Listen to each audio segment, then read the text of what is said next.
ሰላም እንደምን ሰነበታችሁ ክቡራን ተመልካቾቻችን እንደምን ቆይታችኋል በእያላችሁበት ሰላም ይብዛላችሁ ዛሬም እንደተለመደው በቁም ነገር አዘልና አስተማሪ በሆነ የጤና መረጃ ተመልሰናል በዛሬ ቪዲዮ የምንመለከተው ኩላሊቶቻችን ከፍተኛ አደጋ ውስጥ ሊገቡ ሲሉ የሚያሳዩ ምልክቶችን እንመለከታለን ብዙ ሰዎች ኩላሊቶቻቸው ፌል ከመሆኑ በፊት ወይም ደግሞ ለአደጋ ከመጋለጡ በፊት የሚያሳያቸውን የተለያዩ ምልክቶችን ባለማስተዋላቸው ወይም ደግሞ ባለመገንዘባቸው ለትልቅ የኩላሊት ችግር ይጋለጣሉ ለምሳሌ ለኩላሊት ኢንፌክሽን ወይም ደግሞ ለኩላሊት ጠጠር መጋለጥና እነዚህ የመሳሰሉ ችግሮች ከመፈጠራቸው በፊት ሰውነታቸው ወይም ደግሞ ኩላሊቶቻቸው ምልክቶችን እያሳዩ ወይም ደግሞ አደጋ ውስጥ እየገባ እንደሆነ ኩላሊታቸው ከፍተኛ አደጋ ውስጥ እንደሆነ ምልክት እያሳየ ብዙ ሰዎች ባለማስተዋል ለዚህ በሽታ ይዳርጋሉ ይሄ በሽታ ደግሞ እያደገ ሲሄድ ከኩላሊት ኢንፌክሽን እስከ ኩላሊት ንቅለ ተከላ የሚያደርስ ለትልቅ ችግር ሊያጋልጥን ይችላል በዚህ ቪዲዮ ኩላሊቶቻችን አደጋ ውስጥ ከመግባታቸው በፊት ለአደጋ ሲጋለጡ የሚያሳዩ 6 ምልክቶችን እንመለከታለን ከዚህ ቀጥሎ የምንመለከታቸውን ምልክቶችን በራሳችሁ ላይ ካያችሁ ከዚህ ሰዓት ጀምሮ ወደ ሕክምና ተቋማት በመሄድ ኩላሊቶቻችሁን ልታስመረምሩ ይገባል ወደ ሀሳቡ ከመሄዳችን በፊት ይህ ቪዲዮ ብዙ ሰዎችን ማስተማር እንዲችል ቪዲዮን ላይክ ሼር እና ሰብስክራይብ እንድታደርጉ በትህትና እየጠየቅኩ ወደ መረጃዎቹ እንሄዳለን ኩላሊታችን አደጋ ውስጥ ሲገባ ከሚያሳያቸው ምልክቶች ውስጥ የመጀመሪያው የሽንት ቀለም መቀየር ነው ኩላሊቶቻችን በተፈጥሮ በሰውነታችን ውስጥ የሚከማቹ ቶክሲክ ነገሮችን ለምሳሌ ከምንጠጣው ፈሳሽ ወይም ውሃና ከደማችን ላይ በሰውነታችን ውስጥ የሚከማቹ ቶክሲክና መርዛማ ነገሮችን ከሰውነታችን ውስጥ የሚያስወግድ ለጤንነታችን እጅግ ቁልፍ ከሆኑ የሰውነት አካላችን መካከል አንዱ ነው ታዲያ ኩላሊታችን ወደ ሰውነታችን ውስጥ የምናስገባውን ፈሳሽ የማጣራት አቅሙን ስለሚያጣ እነዚህ ቶክሲክ የምንላቸው ወይም ደግሞ መርዛማ ነገሮች በሰውነታችን ውስጥ እየተከማቹ ይመጣሉ ኩላሊታችን ጤናማ ሲሆን ወደ ሰውነታችን ውስጥ የምናስገባቸውን ፈሳሾችን በማጣራት ለሰውነታችን እጅግ አስፈላጊ የሆኑትን ወደ ደማችን ውስጥ በማስገባት ለሰውነታችን አስፈላጊ ያልሆኑ ነገር ግን እኛን ሊጎዱ የሚችሉ ቶክሲክ ሆኑ ነገሮችን ከሰውነታችን ውስጥ በሽንት መልክ ያስወግዳል ታዲያ ይህንን አቅም ሲያጣ ወይም ደግሞ ኩላሊታችን ከፍተኛ አደጋ ውስጥ ሲገባ ይህንን ፈሳሽ የማጣራት አቅሙን ያጣል እና በዚህ ምክንያት እነዚህ ቶክሲክ የሚባሉ ከደማችን ውስጥ የሚከማቹ ወይም ደግሞ ከምንወስዳቸው ፈሳሾች ውስጥ የሚከማቹ እነዚህ ቶክሲክ ነገሮች በሰውነታችን ውስጥ በከፍተኛ ደረጃ ይከማቻል ይሄ ደግሞ በጊዜ ሂደት የሽንት ቀለማችን ወደ ቢጫ እየተቀየረ ወይም ደግሞ አለፍ ሲል ወደ ጥቁርነት እየተቀየረ ይመጣል ይሄ ምልክት እየታየበት ያለው ትልቁ ምክንያት ወይም ደግሞ ትልቁ መንስኤ ኩላሊታችን ፈሳሾችን የማጣራት አቅሙን እየተዳከመ ስለሆነ ወይም ደግሞ ኩላሊታችን ወደ ሰውነታችን ውስጥ የምናስገባቸውን ውሃዎችን ወይም ደግሞ ፈሳሾችን የማጣራት አቅሙን እያጣ ስለሆነ በሰውነታችን ውስጥ እነዚህ ቶክሲክ የምንላቸው ቆሻሻ ነገሮች እየተከማቹ መሆኑን ማሳያ ነው ስለዚህ ሽንታችሁ ቀለሙ ወደ ቢጫነት ወይም ደግሞ ወደ ጥቁርነት እየተቀየረ ከሆነ ኩላሊታችሁ የማጣራት አቅሙን እያጣ መሆኑን ማሳያ ነው ይህንን ነገር በራሳችሁ ላይ ከተመለከታችሁ ወይም ደግሞ ይህንን ምልክት በራሳችሁ ላይ ካያችሁ ጊዜ ሳትወስዱ ወደ ሕክምና ተቋማት በመሄድ ኩላሊቶቻችሁን ልታስመረምሩ ይገባል ሁለተኛ ደግሞ ኩላሊቶቻችን ከፍተኛ አደጋ ውስጥ ሲገቡ ከሚያሳዩ ምልክቶች ውስጥ አንዱ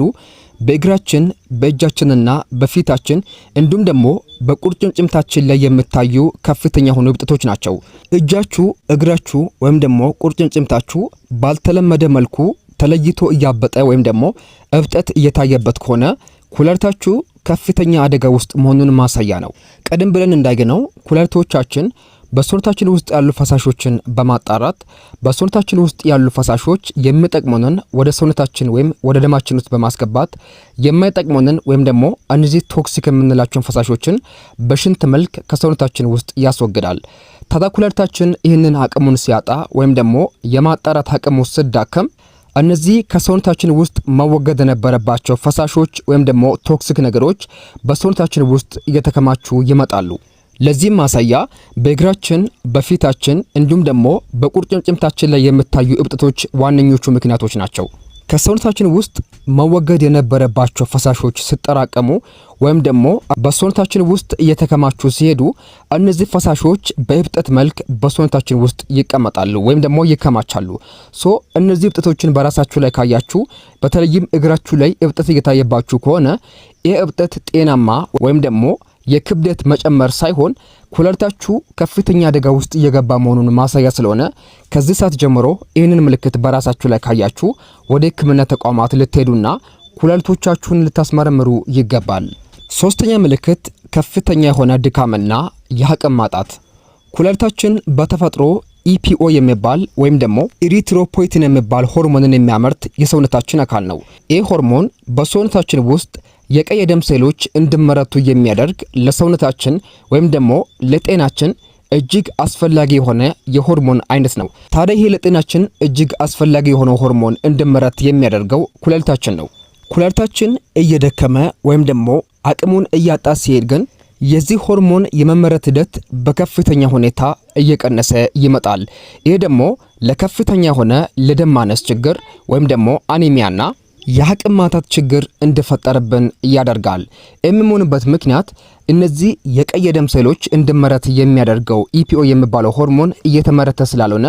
ወደ ሰውነታችን ውስጥ ኦክሲጅን በቀይ ደም ሴሎች በኩል እንዲሄድ የሚያግዘው ሆርሞን እንዲሄድ የሚያግዘው ሲስተም ስለተዛባ ነው። ኦክሲጅን በደም ሴሎቻችን በኩል ወደ ሰውነታችን ባለመዘዋወር ምክንያት ደግሞ ከፍተኛ ሆነ የሰውነት ድካም፣ የራስ ምታትና የደም ማነስ ችግር እንዲስተዋልብን ያደርጋል። ከፍተኛ ሆነ የሰውነት ድካም ወይም ደግሞ የደም ማነስ ችግርና የአቅም ማጣት ምልክት እየታየባችሁ ከሆነ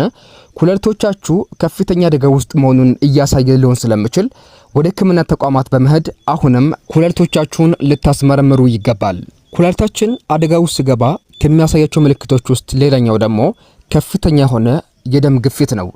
የደም ግፊትና ኩላሊት ቀጥተኛ የሆነ ግንኙነት አላቸው። ኩላሊታችን ከፍተኛ ዳሜጅ ውስጥ ወይም ደግሞ ለአደጋ ሲጋለጥ የደም ግፊታችን ባልተለመደ ሁኔታ ከፍ እያለ ይመጣል። ለምሳሌ ከዚህ በፊት ተፈጥሮባችሁ በማያውቅ መልኩ የደም ግፊታችሁ ከፍ እያለ ወይም ደግሞ መጠኑ እየጨመረ ከሆነ ኩላሊታችሁ አደጋ ውስጥ መሆኑን እያሳያችሁ ነው። ባልተለመደ መልኩ የደም ግፊታችሁን ስትለኩ መጠኑ እጅግ ከፍ እያለ ወይም ደግሞ ከወትሮ ለየት ባለ መልኩ የደም ግፊታችሁ እየጨመረ ከሆነ ኩላሊታችሁ አደጋ ውስጥ ሊሆን ስለሚችል ልትመረመሩት ይገባል። ኩላሊታችሁ አደጋ ውስጥ እንደሆነ እያሳያችሁ ሊሆን ይችላል። በተለይ የደም ግፊት ያለባቸው ሰዎች ኩላሊታቸውን ቢያንስ በ3 ወር አንድ ሊመረመሩ ይገባል። ምክንያቱም የደም ግፊትና ኩላሊት ቀጥተኛውን ግንኙነት ስላላቸው የኩላሊት ዳሜጅ ወይም ደግሞ የኩላሊት መበላሸት የደም ግፊትን ሊያስከትል ስለሚችል ብዙ ጊዜ የሚከሰቱ የደም ግፊቶች ከኩላሊት ዳሜጅ ጋር ቀጥተኛ ግንኙነት ስላላቸው የደም ግፊት ችግር ያለባቸው ሰዎች ኩላሊቶቻቸውን ቢመረመሩና በ3 ወር አንድ የኩላሊታቸውን የጤና ሁኔታን ቼክ ቢያደርጉ ወይም ደግሞ ቢያስመረምሩ እጅግ መልካም ነው። አምስተኛ የቆዳ ማሳከክና ድርቀት። ቀደም ብለን እንዳየነው ኩላሊታችን በሰውነታችን ውስጥ የሚከማቹ ቶክሲክ ነገሮችን ወይም ደግሞ መርዛማ ነገሮችን የሚያስወግድ የሰውነታችን ክፍል ነው። ታዲያ ኩላሊታችን ሲጎዳ ይህንን አቅሙን ስለሚያጣ ወይም ደግሞ ፈሳሾችን የማጣራት አቅሙን ስለሚያጣ እነዚህ ቶክሲክ የተባሉ ሰውነታችን ከፍተኛ አደጋ ውስጥ ሊጥሉ የሚችሉ ኬሚካሎች በሰውነታችን ውስጥ ስለሚከማቹ ከፍተኛ የሆኑ ችግሮችን መፍጠር ይጀምራሉ። ከነዚህም ችግሮች ውስጥ የመጀመሪያው የደም ስርጭትንና የነርቭ ስርዓታችንን ማበላሸት ነው። በሰውነታችን ውስጥ የደም ስርጭት መበላሸት ወይም ደግሞ የነርቭ ሲስተም መዛባት ሲፈጠር ደግሞ ቆዳችን ላይ ከፍተኛ የሆነ የማሳከክ ስሜትና የቆዳ ድርቀት ችግር ወይም ደግሞ ምልክት እንድታይበን ያደርጋል። ባልተለመደ መልኩ የቆዳ ድርቀት እያጋጠማችሁ ከሆነ ወይም ደግሞ ቆዳችሁ ባልተለመደ መልኩ እያሳከካችሁ ከሆነ ይህ ችግር ከኩላሊት ችግር ጋር ቀጥተኛ ግንኙነት ያለው ስለሆነ ይህ ችግር ዘለቅ ያለ ወይም ደግሞ ከ2 እስከ 6 ወር የቆየ ከሆነ ይህ ችግር ከኩላሊት ጋር ቀጥተኛ ግንኙነት ስላለው ወደ ሕክምና ባለሙያዎች በመሄድ ይህንን ችግር ቀጥታ የሆነ መፍትሄ ልታገኙለት ወይም ደግሞ ኩላሊታችሁን ልታስመረምሩ ይገባል። ስድስተኛው ምልክት ደግሞ የማቅለሽለሽ ስሜትና የምግብ ፍላጎት ማጣት ነው። በሰውነታችን ውስጥ በኩላሊታችን አማካኝነት መወገድ የነበረባቸው ቶክሲክ ነገሮች ወይም ደግሞ ኬሚካሎች እየተከማቹ በሚሄዱበት ጊዜ በደማችን ውስጥ ዩሬሚያ የሚባል ችግር እየተፈጠረ ይመጣል። ታዲያ ችግር በዳይጀስቲቭ ሲስተማችን ወይም ደግሞ በምግብ መፈጨት ስርዓታችን ላይ ከፍተኛ አደጋን ይደቅናል።